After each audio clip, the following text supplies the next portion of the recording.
Yes, there was to be no vengeance for Juventus. Once again, they must accept defeat to a very special team, and Graham Souness, a very special player. I said it, was it half-time I said it, I think. For all the kids out there watching, relish these moments, because there's not another Ronaldo on the horizon. I mean, he is such a unique player that we're really enjoying this.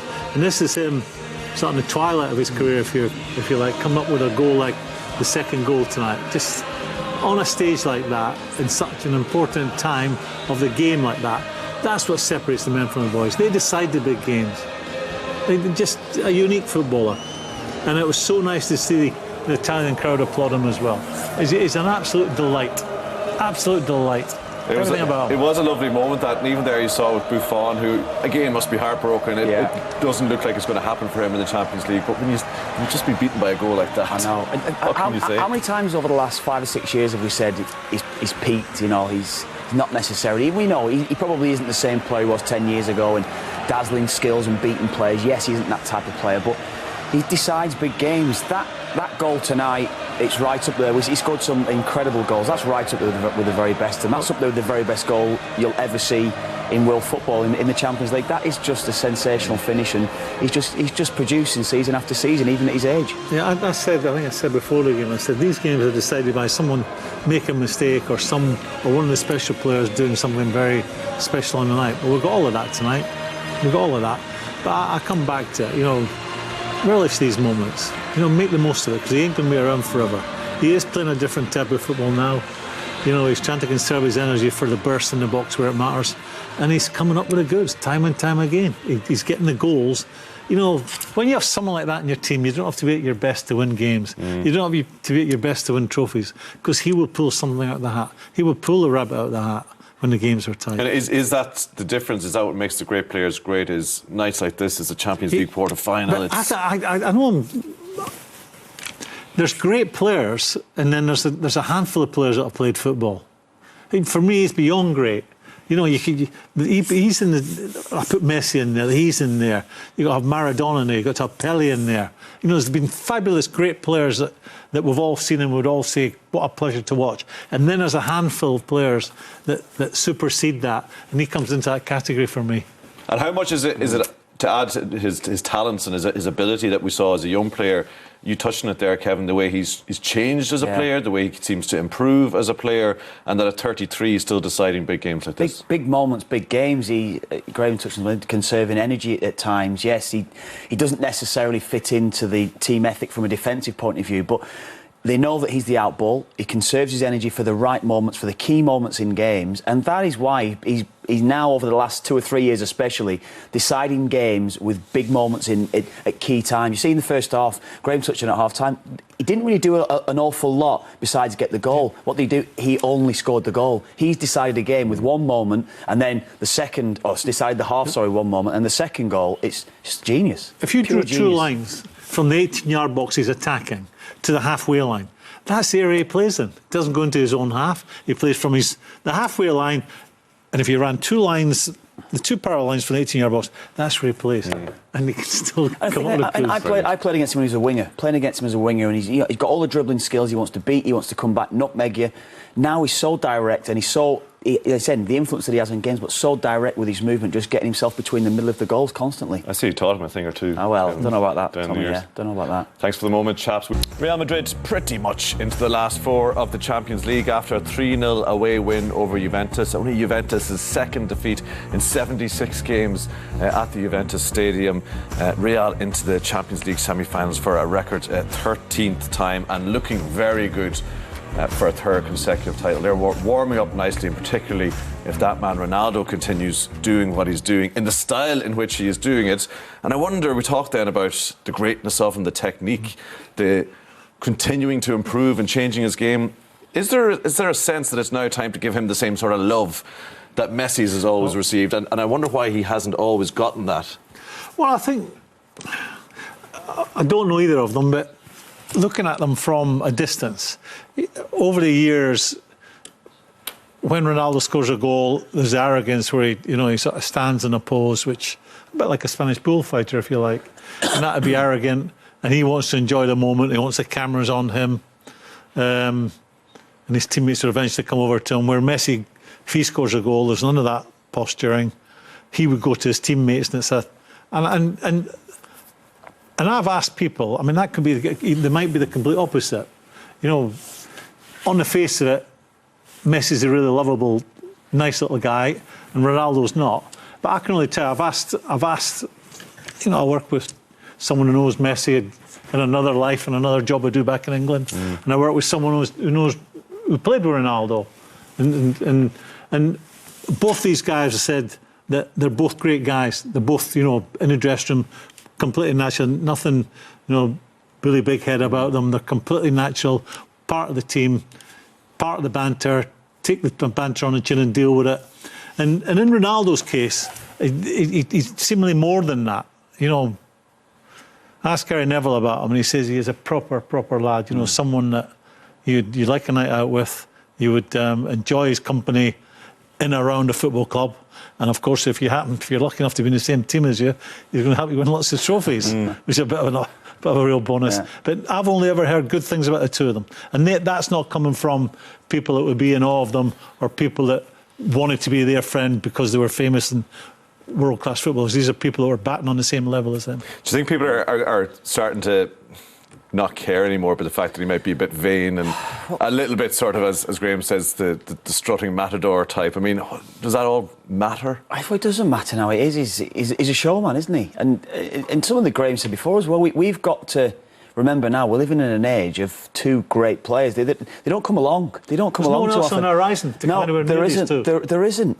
For all that we'll talk about, even look at Paulo Dybala tonight. He's nowhere near that level. Absolutely nowhere near that level. And it's been proven again. Who's this next player that's going to step up to be the next Messi, the next Ronaldo? These two players are going head to head. They're driving each other to get better and better, season upon season. Now, for all Ronaldo, what's he, 33 now? How long can he go on for? I don't know, 3-4 years, whatever it's going to be. But when he's producing moments like that, like he's done tonight, you just want to savour it and think, let's hope he's around for 5-6 years. And if he's not, let's savour these moments tonight because it's the great moments. You say he's getting better. He's not getting better and better. What he's doing is modifying his game to still be extremely effective. And that might mean he'll score more goals like that. It might mean he'll score more goals full stop. Because, he's not... In his pomp, it was about creating and scoring. Now it just seems to be more about scoring. Although 3 goals tonight, he scores 2 and sets Marcello up for the other one. But it might be about him conserving his energy, play the width of the box, and we see that he can leap like a stag. He can generally out-jump anyone he wants to, and he's got the athleticism to do what he did tonight, which is unique. Anyone can attempt that, but very few people can execute it to such perfection as he did tonight. Before we see it again, I want to ask you a question. He's already been maybe one of the best all-round players, if you like, in terms of a wide player, creative player, early in his career. As a pure centre-forward now, where does he rank for you in the history of what you've seen in the game? Well, I think it's an impossible one to answer, because would he see himself as a centre-forward? He would see himself goal scorer.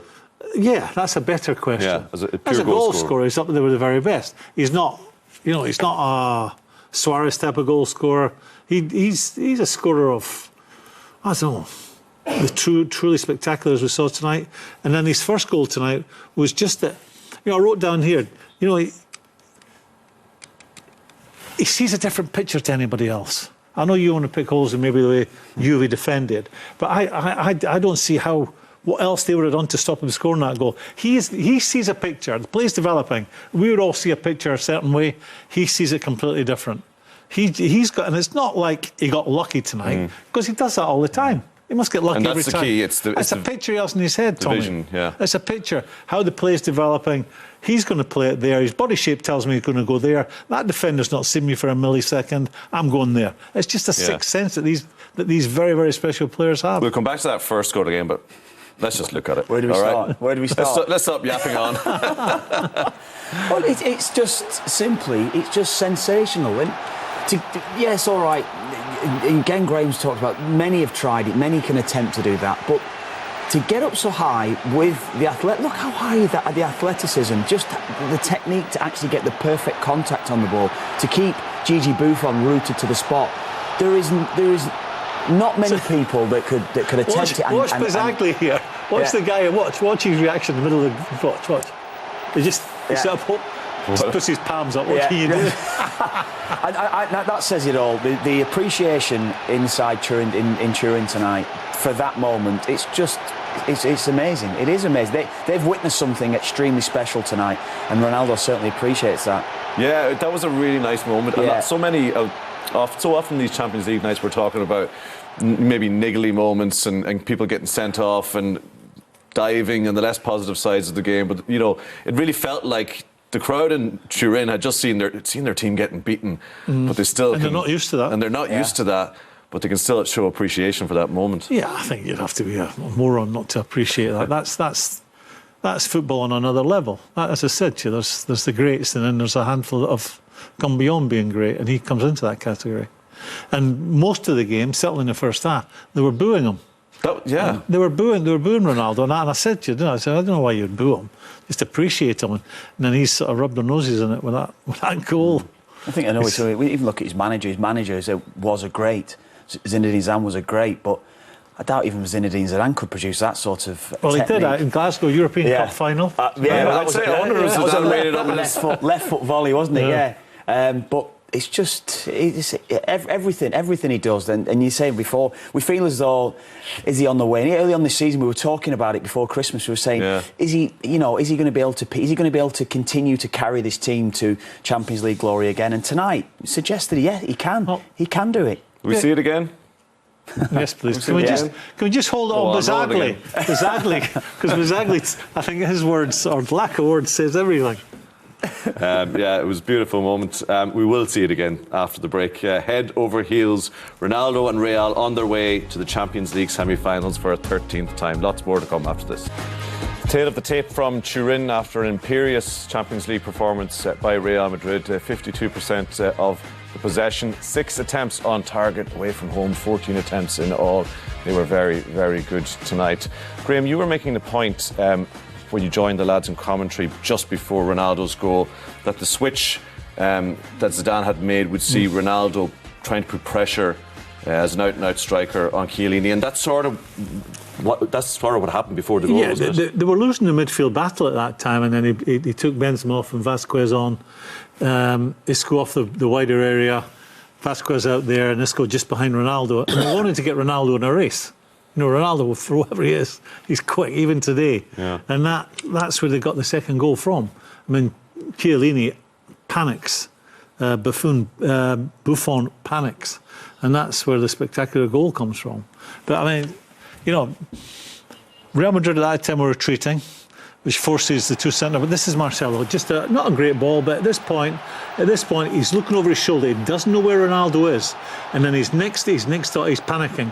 I blame Buffon.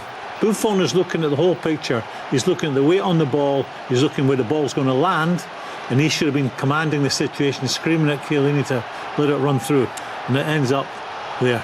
I mean, but I'm laughing because there's just no stopping. And should De Chilio cover back better there, Kevin? Well, you can make that as an argument, I suppose, that Ronaldo reacts quicker. De Chilio's actually pulling away from it. I mean, there'll be some people that will be arguing that's dangerous play, Tommy. That's what people will actually. Some people might suggest that. Well, we've done the gushing over the goal. You know what, yeah, I mean, if you're looking at it from a negative side, I think you're on your own here, by the way. If you're looking at it from a negative side. No, I mean, from De Chilio, yeah. Does he see the runner? Does he get closer to him? Yeah, it isn't great defending. I didn't feel it was great defending for the first goal, but you just got to just applaud that and just love every moment. See when you analyse his movement for the first goal, where he's out the picture and he's looking at the ball, where the ball's coming from, and he makes the right movement. Yeah. I come back to it. Is that coincidence? He always makes the right movement. He does it for the second goal as well. He's looking along the line. The guy's going to cross it. I'm going to go there. Is that an instinct thing? Yeah. Yeah, I never had it. I never had that.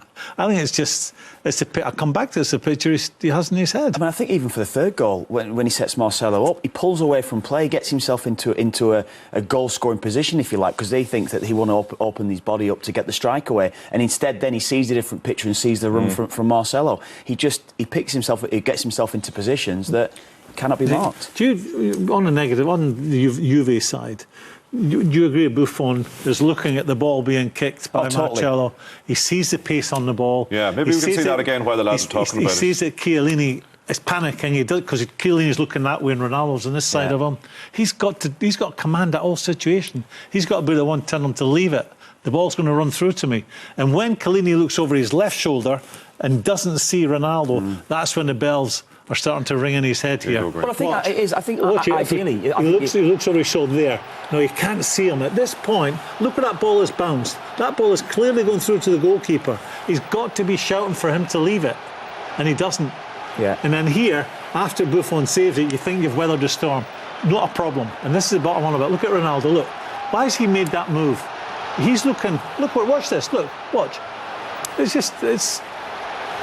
He gives himself a chance to go. He comes in a bit. He gives himself a chance to go either way, in the way or out the way, for the cross.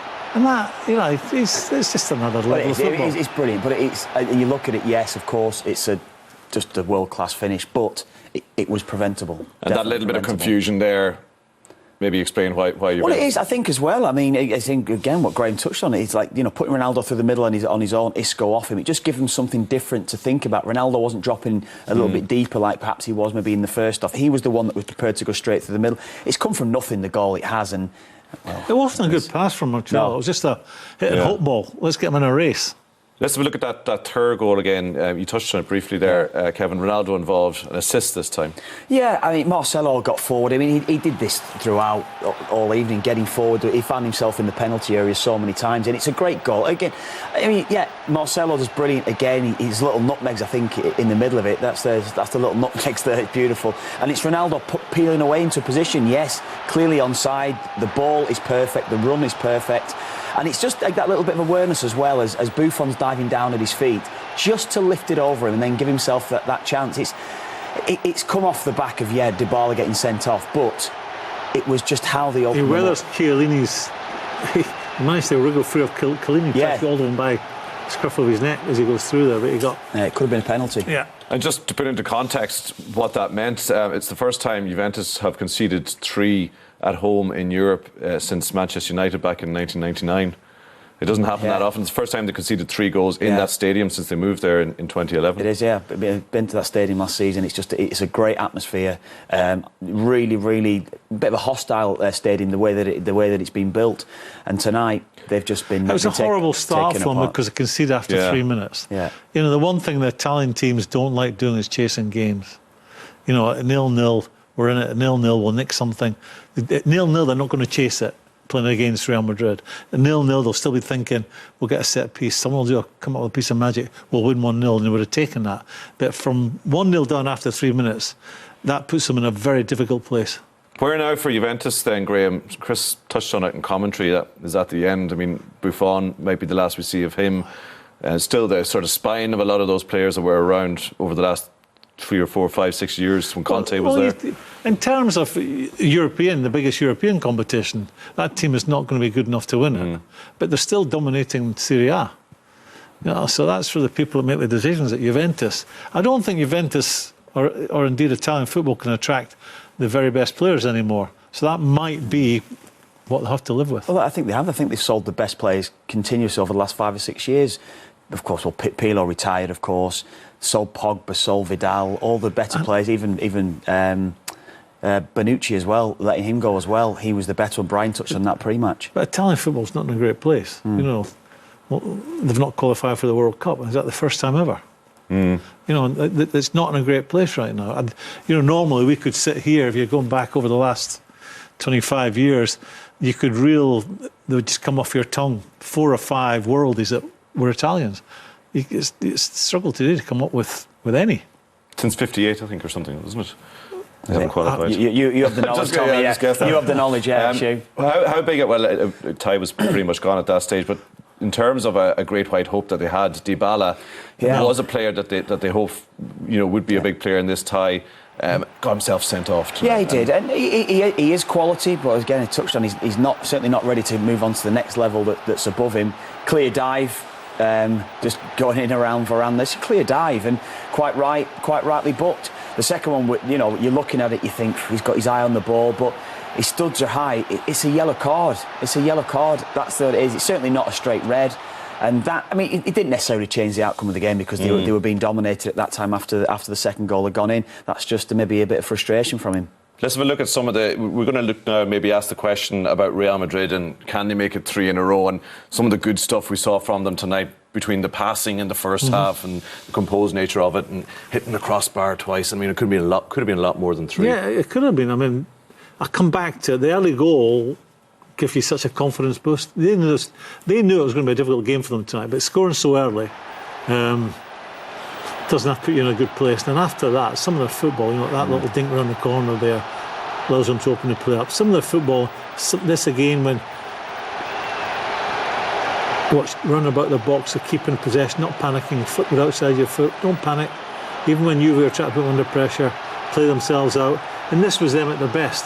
What you have to say, in the second half, they weren't like that. They weren't like that until the second goal went in. But some of their play was an absolute delight. And are they a threat to any team left in this competition? Most certainly are. They've not done themselves proud in La Liga this year. Is that understandable? Their main man that's shown tonight, can he do it week in, week out? I don't think so at 33. In the one-off in the big games, Champions League nights, he can get himself at it. But I think they'll be a threat. You'd be a fool to write them out of it. They're a threat to whoever they play. On any given night, our man, he's now our man, we're claiming it, he could deliver what he delivered tonight on any given night. What about Kev? What about their prospects then? Say they meet Man City, we'll see. Well, yeah, I mean, I think Man City have been playing the better football consistently throughout the season, but they've got the players that have got to this stage of the season. They've been there, they've seen it, they've done it, and they've peaked at this stage of the season so often. Why can't they? There's no reason to suggest that they can't go on and win it again this season. I mean, they're creating history at the moment, what they've done over the last few years. Coming to the boil nicely, aren't they?